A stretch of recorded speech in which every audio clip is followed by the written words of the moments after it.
Судскиот совет трн во око на меѓународната заедница, но и таргет на домашните правници. Се почесто се поставува прашањето за легитимитетот на телото кој именува и разрешува суди. Наместо да постапуваат, членовите на судскиот совет или ги пролонгираат, или пак не постапуваат, или во најмала рака не санкционираат суди кои одоговлекуваат или пак ги држат во фиока предметите со цел тие да застарат. Еден од таквите случаи е случајот со претседателката на Кумановскиот суд, но и со судијата кој работеше на предметот поврзан со екс-директорот на тајната полиција Сашо Мјалков, кој речиси 1 година го држеше предметот во фиока. Најновата пак анкета на ИРИ покажува дека довербата во судството е речиси целосно урнисана. Во ова издание на Тренинг, мој соговорник е поранешната судика во Врховниот суд, Милка Ристова. Добро дојдовте. Господја Ристова, само 1% од граѓаните имаат целосна доверба во судскиот систем и во обвинителството, покажа најновата анкета на ИРИ. На што се должи оваа лоша перцепција во македонското правосудство? За жал, навистина, довербата во судството е на последното место од 1%.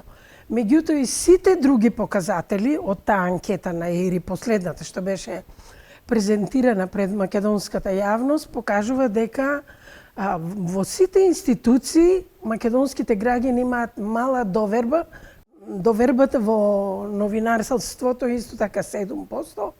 На жалост, највисоката доверба, која што според оваа анкета ја ужива претседателот на државата, е 12% и сите други одговорни во системот на Македонија имаат испод оваа доверба од 12%, што се разбира е алармантна состојба дека граѓаните немаат доверба во многу од институциите. Зошто во судството е толку ниска довербата од 1%?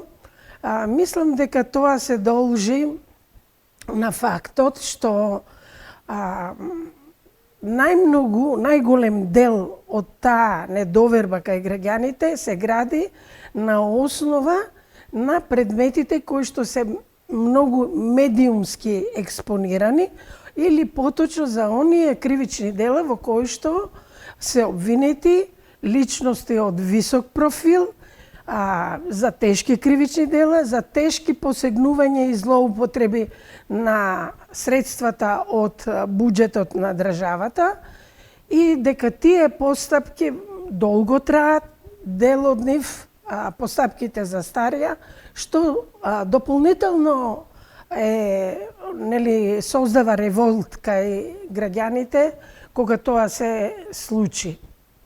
Деновиве можевме да слушнеме низа на критики адресирани до функционирањето и работата на судскиот совет. Се избираат нови членови на судскиот совет, откако двајца си поднесоа оставки. Колку може денеска да говориме дека судскиот совет е легитимно тело кое може и има мандат да избира и разрешува суди, имајќи во предвид дека има реакции, дека судскиот совет не реагира, ги одоговлекува процесите, не санкционира суди кои треба да постапуваат? Судскиот совет, како е замислен во нашиот уставно-правен систем, требаше да биде гарант на независноста на судството и да овозможи правилно и по систем на кариера, односно по заслугу напредување на судиите, а таму каде што судиите нема да го применуваат законот во одделни случаи или неправилно ќе го применуваат или ќе покажат значителна нестручност во своето работење, имаат овластување да вршат разрешување на судиите, односно поведени се повеќе постапки против судии. Судскиот совет мора да работи со потполн легитимитет и секоја намалување на неговиот легитимитет влијае врз работата на целокупното судство. Меѓутоа, добрата уставна и законска рамка дека судскиот совет ќе биде тоа што е негова надлежност, а само по себе не овозможува гаранција дека ќе биде судството независно.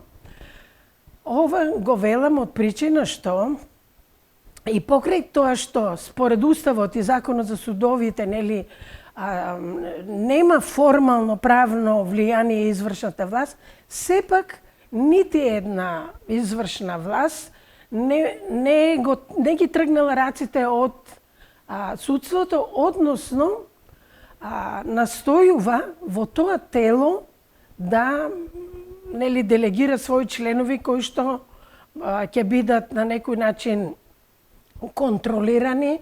Господја Ристова, поранешната претставителка на Судскиот совет Црвенковска си замина со образложение дека се соочувала со политички и бизнис влијание.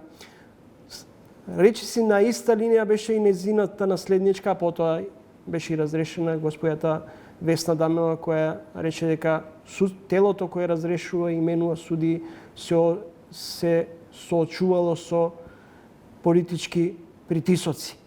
За каква независност може да говориме? Работата на судиите треба да биде контролирана, нели, од стручно тело. По правило би требало судската власт како столб и гарант на правната држава, таа да биде авторитетот од кој што, да речеме, другите власти ќе внимаваат на кој начин се однесуваат, бидејќи нивните одлуки можат да бидат поништени. Господја Ристова, една анализа на Призма покажала дека наместо според резултати, во повисоките судови се напредува според влијанија, политички пред се влијанија. До кога судската тога ќе се добива по партиски интерес или блискост? Па сега, со оглед на тоа што првиот влез во нели, судиската професија е преку Академијата за суди и јавни обвинители, така да првото влегување, ако можеме да го анализираме, тоа е преку Академијата, а таму, колку што знам, кандидатите полагаат стручен испит, полагаат повеќе предмети. Предпоставка би било дека и се одбираат кандидатите кои што покажуваат солидни знаења. Но се почесто се забележува за непотизам, селективна правда, бавна правда, партизирано судство. Непотизам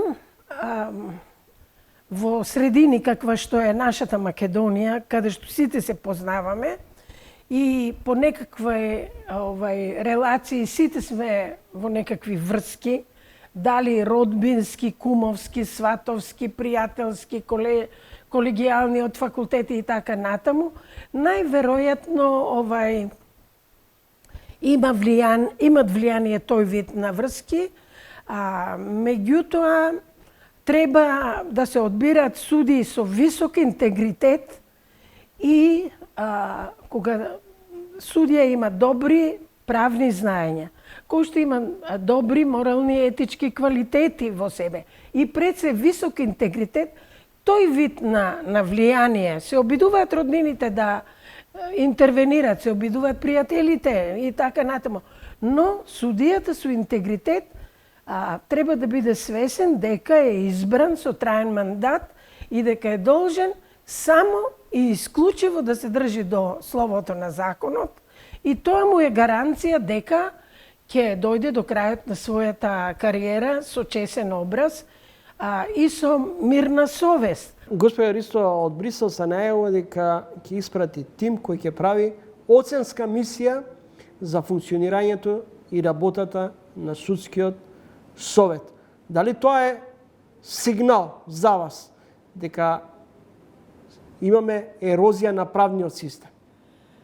Сигурно дека стои и тоа, а особено директен повод за доаѓањето на Европскиот мониторинг е состојбите што се случија во Судскиот совет.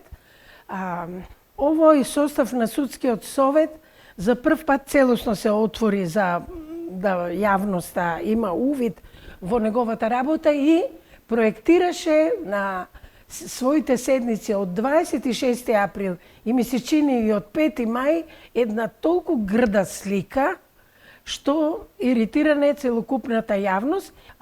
Легитимитетот на судскиот совет го даваат за делот кој што го избираат судиите, самите судии кои што гласале за тие кандидати, а сега една тајна анкета покажала дека секој втор судија смета дека судскиот совет е нелегитимен и нема доверба во него. Јавно, ниеден судија и јавен обвинител не се одважува, вклучително издружението на судиите, не се одважуваат да дадат своја оценка за работата на судскиот совет, а уште помалку да го искористат своето последно конституирано законско властување да 20 судии поведат постапка за одговорност на избран член на судскиот совет, односно да биде разрешен некој од членовите. 20 членови кои што си даде оставка, верувам дека тие кажа, нели, кои им се причините, но покрај другото, сигурно дека во таква една клима, во кое што имате нарушени меѓучовечки односи и да сте најдобри, често пати ќе го носите и ќе го споделувате она што е оценка за целината на целиот орган. Што се однесува да делот од прашањето за потребата, нели, од зошто ни доаѓа европски мониторинг за да ја преиспита работата, мислам дека почетокот и крајот на отварањето и затварањето на поглавијата почнува со поглавието 23, а тоа е, нели, владење на правото како гаранција за успех во сите други сфери во државата. Потребно е да се изврши мониторинг, да се утврди на што е, нели, резултат, на што се резултат овие состојби и како ги оценуваат последните, нели, случувања во судскиот совет. И второ, обично ние, кога некој од страна, како да немаме самодоверба во себе, кога некој од страна не поттикне, така да речам, почнуваме и помалку да ги подобруваме состојбите. Зошто и до кога судството ќе го следи еден негативен имидж, дека имаме делители на правда корумпирани или, поблаго кажано, суди со лепливи прсти, подложни на политички и бизнис влијанија? Лично не верувам дека сите судии се и корумпирани, и нестручни, и дека не судат според закон. Дали тоа значи дека вие ја преферирате идејата за индивидуална одговорност, а не колективна? Апсолутно за индивидуална одговорност. Што значи не преферирате генерален реизбор на суди, што беше една од идеите? Не. Генералниот реизбор по правило, ако се изврши, да речеме, во било кој состав на парламентот, секогаш ќе ја носи етикетата дека парламентарното мнозинство во тој состав се избрало своји судии. Тоа е едниот причина зошто не се залагам за генерален реизбор. А втората причина е што мислам дека во судовите во Македонија работат и стручни, и одговорни, и совесни судии. Господја Ристова, правниците и познавачите се поделени околу тоа дали притворите за казнени предмети може да се спојат и пребијат со затворската казна. Во однос на еден од случаите, вие ќе речете нема законска основа, ниту судска пракса да се пресметува времето поминато во притвор на обвинетиот за дела каде што нема правосилна затворска пресуда во однос на дело за кое е донесена правосилна пресуда. Оваа ваша формулација дигна голема врева и поделеност меѓу стручната и правна фела. Вие заговарате еден ваш став, дел од вашите колеги, професорот Калајчиев, академикот Камбовски, професорката Тасева, сосема друго сметаат во однос на предметот на поврзан со Милејана Киевски. Што е вистинското решение? Кој сгреши? Мене најпрви ми смета име не треба да споменеме во овој наш разговор, а второ, дали приметивте и дали ги проследивте дека мислењата на судиите и јавните обвинители, тие што се одважија да кажат на адвокатите, на угледни адвокати, дека на стручњаците кои што применуваат практично право, дека е неподелено мислењето дека притворот кој што се определува како мерка за конкретно кривично правно дејствие, за кривично правен настан, за конкретно кривично дело против конкретен обвинет, се однесува само на таа постапка во која што тој е определен. Тоа е едно. Второ, решението за притвор не е мериторно решение, со правнички речни кажам. Тоа е процесно решение, но процесно решение значи одлука која е во функција на ажурно, ефикасно и навремено пресудување на предметот. Притворот се определува за да се обезбеди обвинетиот да не се даде во бегство, да не ја напушти државата, да остане достапен за органите на кривичен прогон. Друг основ е за да не стори ново кривично дело или веќе започнатото кривично дело да го доврши или пак истото да го повтори. И третиот основ е да не се уништуваат доказите потребни за утврдување на релевантните факти и да не се влијае врз сведоците во постапката кои можат да дадат придонес за утврдување на фактите релевантни за правилно пресудување. Од тука тој притвор, неговата судбина е поврзана со исходот на таа кривична постапка во која што тој е изречен. И ако се донесе ослободителна пресуда, решението за притвор и времето во притвор представува правен основ само за надоместна штета. Ако дојде до осудителна пресуда со казна затвор, притворот се засметува во таа казна која што е изречена за тоа кривично дело во таа постапка. Не може притвор од неправосилна кривична постапка, нити кај нас, нити било каде што се применува континенталното право, да се засметува во правосилно изречена кривична казна, затвор, за случајот за кој што се крена врева.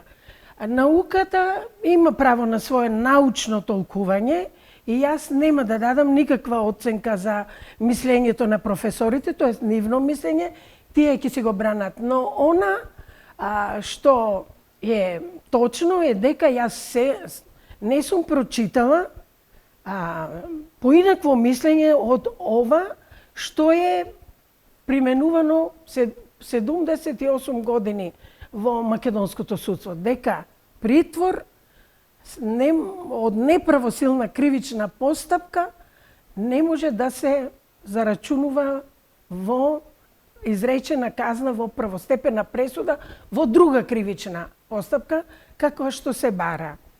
Сега мислам дека други се мотивите, викат ете само еден од обвинетите од тој предмет има ефективна казна затвор.